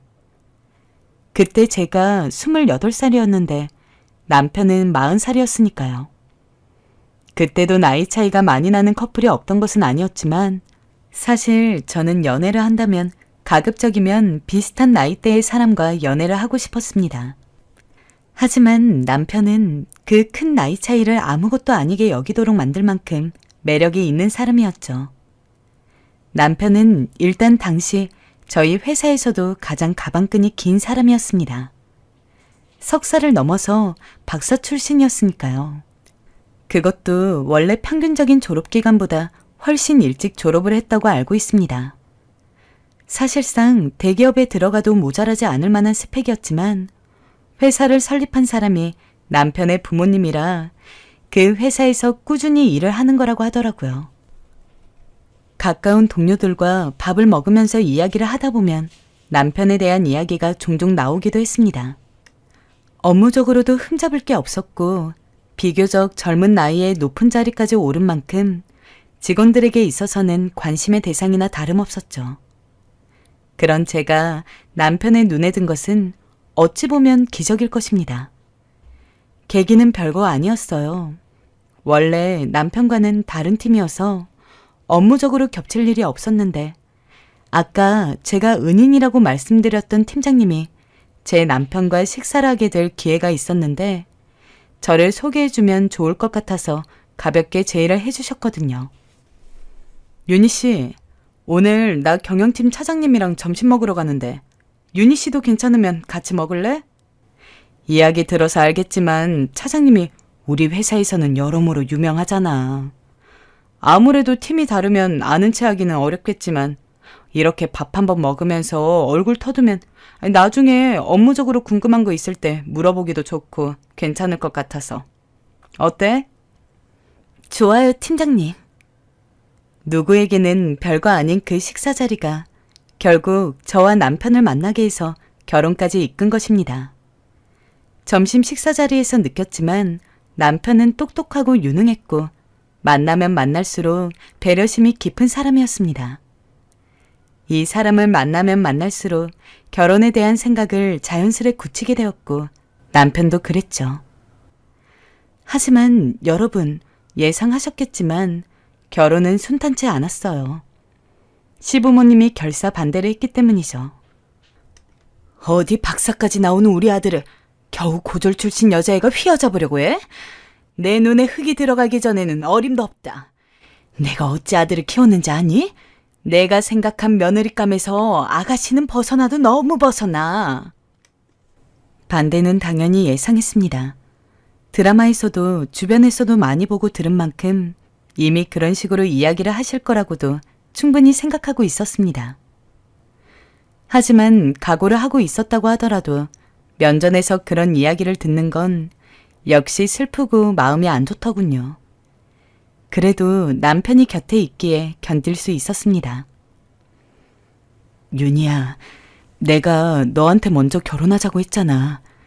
지금에야 부모님이 말도 안 되는 이유로 결혼을 반대하지만 언젠가 부모님도 지치셔서 우릴 받아주실 거야. 너무 걱정하지 마. 나는 내 인생에 있어서 여자란 당신밖에 없다고 생각하고 있어. 내가 열심히 설득하면 분명히 부모님도 이해해 주실 거야. 만약 이해 못 해주신다면 내가 나가 살면 되니까 당신은 나만 믿어. 저와 처음 결혼에 대해서 이야기를 꺼낸 것도 남편이었고 남편은 자신이 부모님과 의절하면서라도 반드시 저와 결혼을 하겠다고 걱정 말라고 이야기해 줬습니다. 그런 남편을 보니 저도 조금은 이 결혼이 옳다는 것에 대해 신뢰를 가질 수 있었고 확신도 가질 수 있었습니다. 하지만 사실 결혼을 준비하는 데 있어서 가장 큰 복병은 남편의 여동생, 즉 제게는 시누이가 되는 사람이었습니다. 그나마 시부모님 되는 사람들은 남편이 있는 자리에서는 대놓고 저를 멸시하거나 하지는 않았습니다. 그러나 시누이는 아니었습니다. 흔히 말에도 뼈가 있다고 하죠. 대놓고 힐난을 하는 것은 아닌데 미묘하게 저를 비꼬는 언행들이 너무 많았습니다. 아, 언니 고졸이라고요? 요새는 뭐 고졸도 일 잘하면 회사에 취직하고 그러더라고요. 물론 대학 나온 사람만큼 인정받지는 못하지만요. 아, 언니한테 하는 이야기는 아니에요. 제 주변 보면 다 그러길래 그냥 그게 생각이 나서요. 아, 언니 생각보다 받는 월급이 적네요. 요즘 시대에 그 정도 받고 생활이 되나요? 아, 저는 지금 받는 돈으로도 생활비가 부족하던데. 시누이는 약사였고 대학도 물론 우리나라에서 세 손가락 드는 학교를 나온 사람이었습니다. 그래서 그런지 특권의식이 대단했고 자기보다 학벌이 낮거나 연봉이 작은 사람들은 대놓고 비하하곤 했어요. 고졸 출신에 그럭저럭한 회사 다니는 전 시누이에겐 좋은 먹잇감이었죠. 남편은 정말 좋은 사람이었지만 솔직히 시부모님과 시누이 때문에 결혼을 하루에도 수백 번 이상 망설였습니다. 남편이 노력을 안 하는 것은 아니었지만 이대로는 진짜 언제 허락을 해주실지 모르겠더라고요. 오빠, 미안한데 나 언제까지 견딜 수 있을지 모르겠어. 솔직히 너무 힘들고 지쳐. 당신 어머니, 동생 생각만 해도 진이 다 빠진다고. 언제는 결혼을 무르고 싶다는 의사를 남편에게 밝히기도 했어요. 하지만 남편은 저를 어떻게든 붙잡았고 그런 남편 때문에 견뎠습니다. 지금 남편과 결혼하는 게 아니라고 하더라도 나중에 다른 남자를 만날 때도 이런 과정을 또 거칠 것 같았거든요. 그리고 그러던 어느 날 시어머니가 저를 부르시더군요. 너 정말 우리 홍석이랑 결혼해야겠니? 네, 저는 하고 싶어요. 어머니께서 허락해 주신다면요. 지금에야 부족한 며느리처럼 느껴지시겠지만 제가 잘할게요. 좋은 여자, 좋은 아내가 되겠습니다. 시어머니는 깊은 한숨을 쉬셨습니다. 그리고 알았다고 한 뒤 결혼을 허락해 주셨어요. 하지만 결혼했다고 다는 아니더군요. 솔직히 처음 결혼할 때는 허락만 해주시면 그래도 좋든 싫든 며느리이기 때문에 어느 정도 사람 대우를 해주실 거라고 생각했던 것 같아요. 너 아직도 설거지를 안 했니? 그렇게 게을러서 어떻게 살려고 그래? 집안일 하나 제대로 못하는 여자가 세상에 어딨어? 너희 어머니 아버지한테 이런 거 못 배웠니? 시어머니는 심지어 제 앞에서 친정 엄마 욕까지 하시더라고요. 시누이는 거기에 기름을 콸콸 부었고요. 언니, 빨래를 아직 안 겠네요? 저희 집은 거의 마르자마자 바로 개서 서랍에 넣어놓는 편이라 그것도 알아두세요. 그렇게 안 하면 언니만 손해예요. 앞으로 주의해주세요. 아, 그리고 제 속옷 빨래도 좀 부탁드려요. 제가 요즘 직장 때문에 바빠서요. 저는 거의 그 집 하녀였어요. 시부모님 집과 저희 신혼집이 가까웠기 때문에 예쁨 좀 받겠다고 한 번씩 과일을 들고 방문하면 집안일을 시켜대고 저희 집을 욕하셨죠. 시누이는 자기 속옷 빨래까지 부탁했고요. 시부모님, 특히 시어머니와 시누이가 합이 아주 척척 맞았습니다.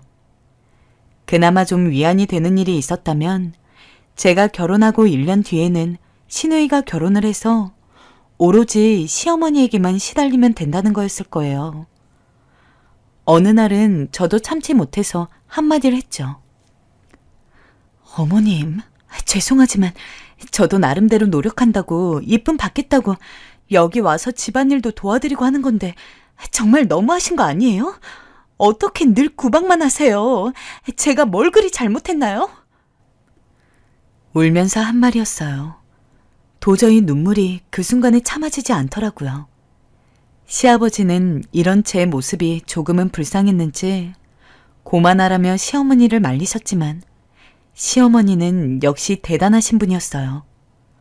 벌컥 화를 내시더니 내가 언제 너를 구박했다 하니? 그건 구박이 아니고 네가 잘 못하니까 가르쳐준 거지. 그럼 네가 처음부터 똑바로 했어야지. 시애미한테 몇 마디 들었다고 그딴 식으로 토라져서 대들 거면 앞으로 이 집에 오지 말아라. 하시더라고요. 옆에서 시누이는 기회다 싶었는지 열심히 거들었고요. 언니도 참... 아니, 그게 그렇게 서러웠어요? 뭘 울면서까지 그런 얘기를 해요. 엄마, 지켜보니 언니는 불만 불평이 너무 많아요. 저번에 글쎄 내 속옷을 팍팍 던지면서 빨래를 하더라니까요. 누가 봐도 하기 싫은 것처럼요. 아니, 하기 싫으면 싫다고 얘기를 하지. 우리는 언니 눈치 안 보는 줄 알아요? 언니가 오면 아주 불편해 죽겠어요. 그래도 오빠 생각해서 그거 다 참아주고 있다고요. 신우의 말에 더 기가 막혔어요. 제 눈치를 본다뇨? 맹세컨대 신우이는 제 눈치 같은 거 본 적 없습니다. 제가 오면 속옷을 던져주며 빨래해달라, 자기가 좋아하는 요리해달라, 장 좀 대신 봐달라, 명령 같은 부탁을 하기 바빴죠. 지금 생각하면 제가 대체 그 모든 것들을 왜 해주었는지 모르겠어요. 제가 생각해도 스스로가 너무 한심스럽습니다. 그저 신우이가 해달라 하니 거절하기가 못해 하나둘 해주었던 건데 신우이는 언젠가부터 저의 그런 시녀 노릇을 당연하게 생각하고 있었던 거예요. 결국 저는 그날 폭발을 해 바로 집으로 달려가 남편에게 이 얘기를 했습니다. 뭐야? 아니 홍이가 그런 얘기를 했어? 이 버릇없는... 아니 어디서 당신한테 그런 얘기를 해? 당신 지금까지 그럼 그 빨래들 다 해주고 있었던 거야? 아휴, 앞으로 우리 집 가지 마. 갈 필요 없어. 내가 어머니한테도 말해놓을 거니까. 남편은 단단히 화가 났고 곧바로 행동으로 옮겼습니다. 시어머니에게 전화해 이 사람 부려먹지 말라고 큰 소리를 친 거죠. 남편이 그리 말해주니 시어머니는 길길이 날뛰셨지만 남편 역시 물러서지 않았고 자기 와이프한테 한 번 더 그러시면 인연 끊을 줄 알라는 말까지 했습니다. 그때 제 남편이 새삼 정말 든든하더라고요. 아무리 그래도 자기 부모한테 그러는 거 쉽지 않은데 저 대신 나서준 거잖아요. 남편은 알고 있었던 듯해요. 자기가 강하게 나서야지 시어머니가 그만두고 생각을 고쳐먹는다는 걸요. 그리고 다행히 시어머니는 남편의 그런 말들이 먹힌 건지 그 뒤론 제게 전화도 하지 않으셨고 평소 시키시던 심부름도 시키지 않으셨어요. 시누이 역시 문자로 욕이라도 할 줄 알았는데 자기 오빠는 무서웠는지 가만히 잠잠고 있더군요. 시댁과 연을 끊은 듯 조용히 사니 정말 결혼 생활이 3배, 아니 30배는 행복해진 기분이었습니다. 저희 부부와 일에만 신경 쓰면 됐고 사소한 거에 반응하지 않아도 되니 삶의 질이 올라간 기분이랄까요? 주말에 시댁에 가지 않아도 되고 이제 저희 부부가 하고 싶었던 등산이나 테니스 같은 취미 생활을 즐기며 되니 행복 그 자체였습니다. 그러던 중 아이가 들어서게 되었어요. 아이 계획을 세우고 있었고 노력도 하고 있었기 때문에 너무도 반가운 소식이었습니다. 여보, 우리 이 애 잘 키우자. 나도 근무 시간 늘려서 더 열심히 돈 벌어올게. 우리 아이한테 적어도 좋은 환경 만들어줘야지. 특히 남편은 나이가 좀 있던지라 걱정을 하고 있었는데 아이가 들어섰단 소식에 눈물을 글썽일 만큼 좋아했어요. 자기가 앞으로 잘하겠다고 더 열심히 돈 벌겠단 말을 밥 먹듯이 했죠. 그렇게 아이는 저희 부부의 보살핌을 받으며 세상으로 나오게 되었습니다. 시댁에선 여전히 저를 좋아하지 않았어요. 애를 낳아도 시댁에서의 제 입장과 처지는 별로 변하지 않았습니다. 아니, 어떻게 보면 애를 낳고 더 안 좋아졌을 거예요. 일단 제 임신 소식을 전했을 때부터 지난날의 앙금이 남아있으셨는지 목소리도 어두우셨고 안부 전화랍시고 하긴 했는데 그 전화의 끝은 항상 집안일은 잘하고 있냐로 끝났거든요. 저도 그 전화는 받기 싫었던 저라 연락을 슬금슬금 피했고요. 그렇게 시댁과 사이가 좋지 않은 와중 큰 사건이 하나 생겼어요. 남편이 이제 본격적으로 새 가족을 꾸리는 만큼 자신이 하고 싶은 일을 새로이 시작해보고 싶다고 했어요. 나 회사 그만두고 사업하고 싶어. 월급쟁이는 돈 버는 거에도 한계가 있고 사업도 오래전부터 준비한 거라 잘할 자신 있어. 걱정이 안 되던 건 아니었어요. 사업이란 게 쉬운 건 아니잖아요. 회사원으로 돈을 버는 것도 고된 일이긴 하지만 자기 사업을 가지고 있으면 책임감도 막중할 거고 말 그대로 도 아니면 뭐라 망할 수도 있는 거니까요. 하지만 남편의 뜻이 워낙 강경했기에 믿어주고 밀어주고 싶었어요. 항상 저를 지지해줬던 사람이니 저도 이번엔 남편의 일에 응원 좀 해주고 싶었어요. 그래, 해봐요. 당신은 아주 잘 해낼 거야. 하지만 남편을 말릴 걸 그랬는지 아이 낳은 지도 얼마 되지 않아 남편의 사업은 빠르게 무너지기 시작했어요. 1년 정도 지나자 말 그대로 쫄딱 망해버렸고요. 남편은 저와의 결혼을 억지로 강행한 것 때문에 집에서도 미운 털이 박혀 있어서 별다른 지원도 받지 못했어요. 남편의 처지가 너무 안쓰러웠지만 제가 그렇다고 도울 수 있는 것도 아니었어요. 저희 친정에도 돈이 없었고 남편을 도와줄 만한 능력이 되지 않았으니까요. 엄마도 가끔 제게 전화를 걸어 남편이 걱정되는지 안부를 묻곤 했어요. 저는 잘 견디고 있다고 버티고 있다고 말했지만 사실 문제는 돈에서 끝이 아니었어요. 남편은 사업이 무너짐과 동시에 자신도 같이 무너지기 시작했어요. 평소 입에도 안 대던 술을 마시고 담배를 피우고 안 하던 외박까지 하더라고요. 당신 어디야? 왜 안 들어와요? 지금이 몇 시인 줄 알아요? 나 그냥 술 마시고 있어. 좀 이따가 들어갈게. 아기랑 먼저 자고 있어. 무너져가는 남편의 모습을 보면서 저도 속이 타들어가는 듯 했어요. 아이는 어리고 저는 육아에 치여 있는데 남편은 정신을 못 차리고 밖으로만 돌고 있으니 그 심정을 알 것 같다가도 너무 속이 상했어요. 아이가 있다면 그 실패의 경험도 이겨내야 하는데 그러지 못하는 남편에게 화도 났습니다. 결국 저는 애를 낳았음에도 불구하고 돈을 벌기 위해 일을 나가야 했습니다. 여기서 불을 지핀 건 신우이였어요. 언니, 요즘 일하느라 힘들 텐데 어떡해요. 아이가 그래도 엄마 옆에 있어야 하는데. 친정 엄마한테 아이를 맡기고 일을 해야 하는 상황이었는데 그걸 콕 꼬집어서 또 아픈 것을 후비더군요.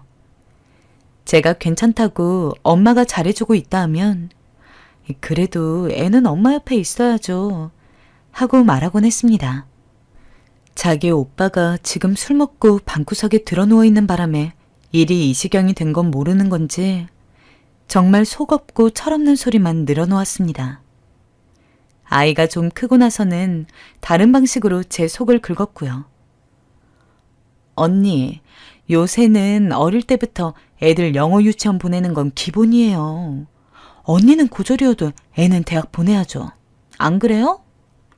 하필 저와 같은 해에 신우이가 애를 낳았는데 한 번씩 시댁에 올 때마다 제 애를 보면서 요샌 한국말보다 영어를 먼저 배운다느니 애가 나 닮아서 가방끈 짧으면 어쩌냐느니 등등 온갖 모욕적인 말들을 하고 가는데 매일 그런 이야기를 하고서는 제가 조금이나마 화를 낼라치면 아니, 언니, 뭘 그렇게 예민하게 받아들여요.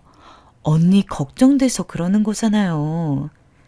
라며 쏙 발을 뺐습니다. 예전엔 남편이 제 편을 확실하게 들어주었지만 사람이 망가져버리니 남편한테 한탄을 해도 그때뿐이었습니다. 남편은 집에서 술을 마시기 바빴고 제 말은 모조리 귓등으로 흘려들었어요.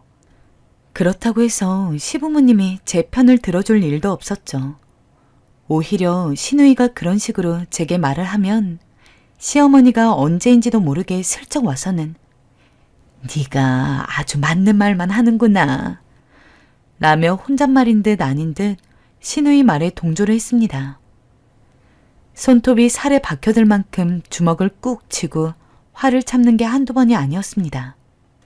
석박사 출신 남편보다 학벌로 떨어지는 거 다 인정합니다. 가족된 입장에서 여러모로 모자른 여자랑 자기 아들이 그리고 오빠가 결혼을 한다는데 그게 만족스럽지 않는다는 것도 이해합니다. 하지만 결국 허락을 하셨고 현재 결혼까지 해서 한 가족이 된 상황인데 이건 정말 너무하는 거 아닙니까?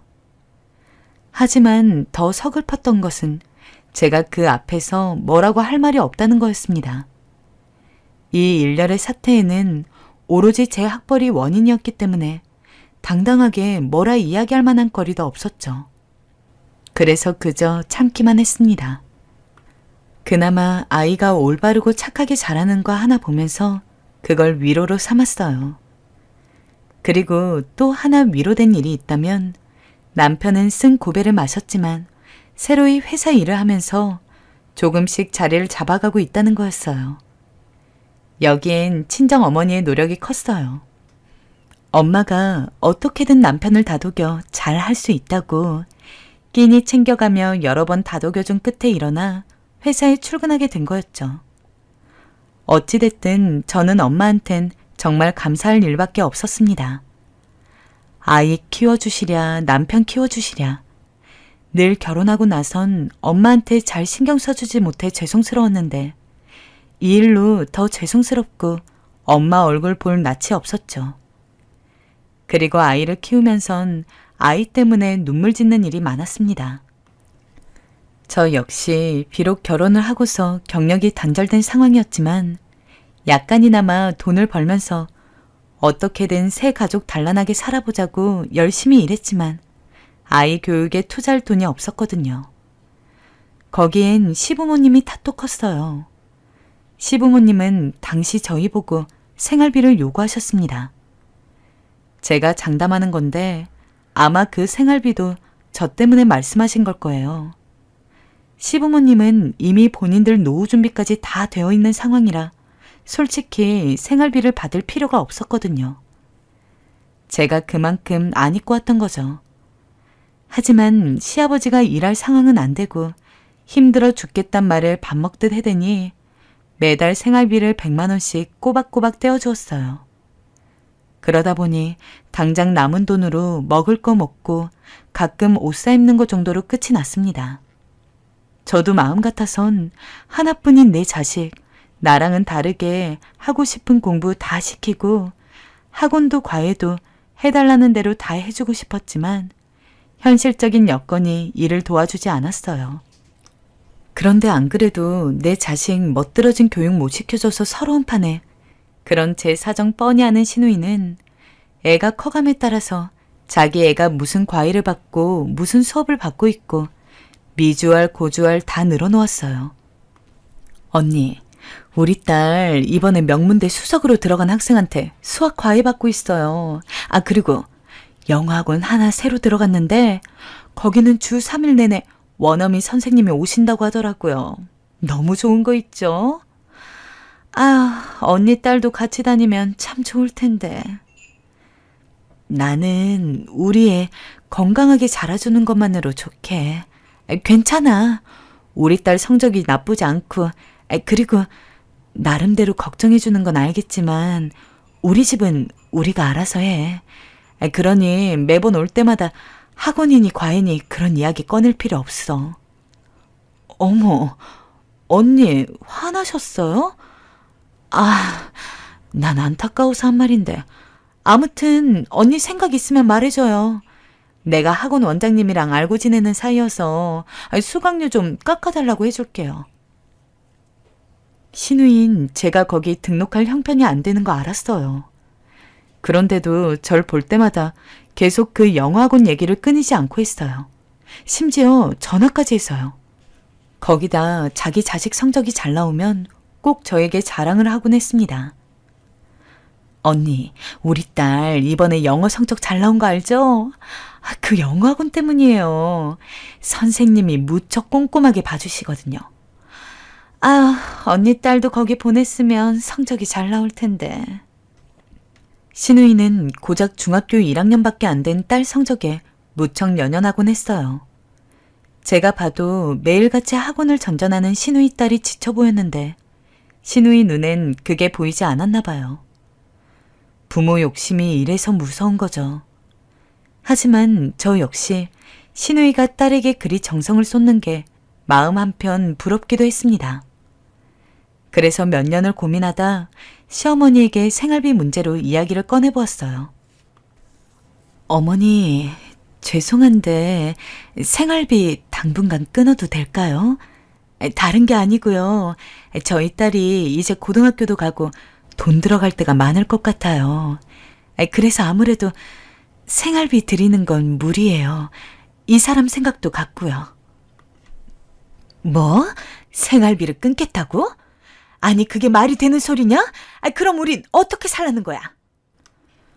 장롱에 명품 가방을 쌓아두고 사시는 분이 할 말은 아니었죠. 하지만 시어머니는 절대 안 된다며 끝끝내 생활비를 받아내야겠다고 하셨습니다. 나중에 화난 남편이 왜 그리 돈 욕심이 많으시냐고 못 준다고 못을 받자 그땐 저와 남편을 향해 삿대질을 하기 시작했습니다. 이 버르장머리 없는 것들아, 내가 니들한테 그리 못했냐? 어디 이런 걸로 날 비굴하게 만들어? 결국 저도 남편도 깊은 한숨을 쉬며 시댁 밖으로 나왔고 남편은 제게 미안하단 말을 중얼거렸습니다. 미안해. 이런 집에 시집 오게 해서. 하지만 제 딸아이는 제 생각보다 훨씬 기특하고 똑똑한 아이였어요. 고등학교 때쯤 되자 딸아이의 진가가 발휘되더라고요. 그 전까진 공부에 크게 흥미를 느끼지 않는 것 같더니 고등학교 때부턴 8시간이고 엉덩이를 붙이고 앉아 공부를 하기 시작했어요. 그 모습이 참 신기하기도 하고 안쓰럽기도 했는데 딸아이는 공부가 이리 재밌는 건 줄 몰랐다며 할만하다고 매번 말했습니다. 아마 그런 면에서 남편을 닮은 것 같았어요. 가끔 학교에 상담을 하러 가도 선생님들마다 매번 딸아이가 공부를 너무 잘한다고, 특히 영어 성적이 너무 좋으니까 미리부터 외국 대학을 노려보는 것도 괜찮을 것 같다는 이야기를 하셨거든요. 그런데 신우이는 이런 제 딸이 질투가 났는지 만날 때마다 어떻게든 헐뜯으려 했습니다. 언니, 이번에 승희 언어 외국어 수리 몇 등급 나왔어요? 나머진 다 1등급인데 언어는 2등급을 맞았던데? 어머, 그래요? 어떡하면 좋아요. 자기 딸은 분명 2등급은커녕 그 근처도 못 가고 있을 텐데 제 딸이 2등급으로 미끄러졌다는 소식에 어찌나 좋아하던지 그 모습이 정말 얌체 같고 꼴보기 싫었습니다. 어떤 면에선 얼마나 자격지심이 심하면 저럴까 싶어 불쌍한 마음도 들었어요. 결국 신우이와 저는 입시 결과가 나올 때까지 거의 20년 동안 저런 신랑이라 하고 지냈어요. 여러분, 상상이 가시나요? 한두 번 들어도 귀에 이골이 날 만큼 짜증나는 이야기였습니다. 근데 그걸 20년을 버틴 겁니다. 연마다 한두 번이라고 가정을 해도 못해도 30번 이상입니다. 그동안엔 혹시나 아이가 들을까봐 신우이가 저한테 말을 걸어오면 일부러 애한테 잠깐 나가서 놀고 오라고 하거나 심부름을 시키곤 했습니다. 저야 어떻게든 참고 듣겠지만 만약에 제 아이가 신우이 말로 인해서 상처를 받거나 자격지심을 느끼게 된다면 그건 정말 용서할 수 없을 것 같았거든요. 그러나 인생은 호사다마이자 세용지마라는 게 맞는 말인가 봅니다. 오랜 시간 동안 신우이의 학벌 이야기, 자식 교육 이야기로 시달려오기는 했어도 결국 승자는 제가 되었거든요. 학교 선생님이 외국 대학교 얘기를 꺼내실 땐 어느 정도는 그냥 하는 말씀이실 거라고 생각을 했습니다. 하지만 정말로 제 딸은 대학 입시 시즌이 되자마자 자신이 지금 상황에서 넣을 수 있는 외국 대학을 알아보더군요. 외국 대학? 승희야, 정말 거기 갈 수 있는 거야? 가능성이 있을 것 같아요. 나 더 넓은 곳에 가서 자유롭게 공부하고 싶어요, 엄마. 장학금 받을 수 있는 곳으로 알아보고 있어요. 이야, 우리 딸 정말 기특한데?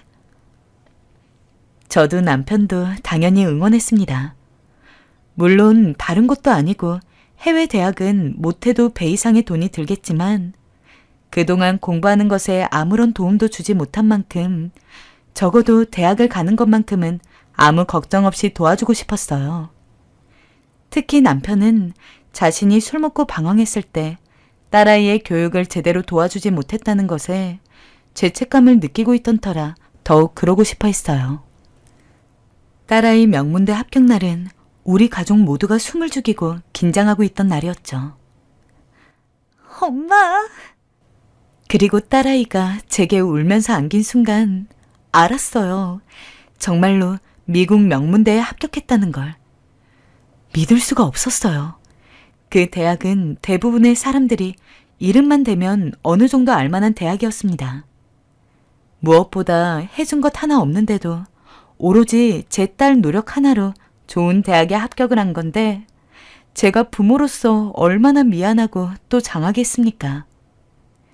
그렇게 합격 소식을 듣고 제가 바로 딸아이를 밖으로 데리고 나가서 맛있는 걸 사 먹이고 돌아오는데 문득 신우인의 자식은 어느 정도 대학에 붙었는지 궁금하더라고요.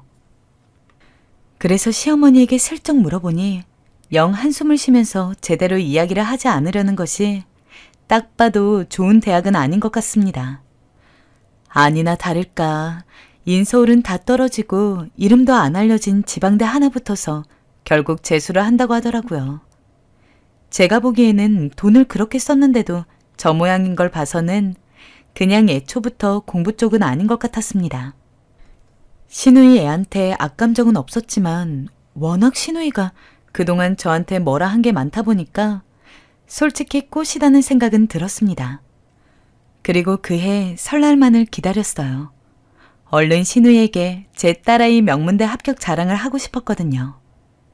드디어 설날 연휴 신우이가 오기 전에 미리 제 딸 명문대 합격 서류를 쫙 프린트해 두었습니다.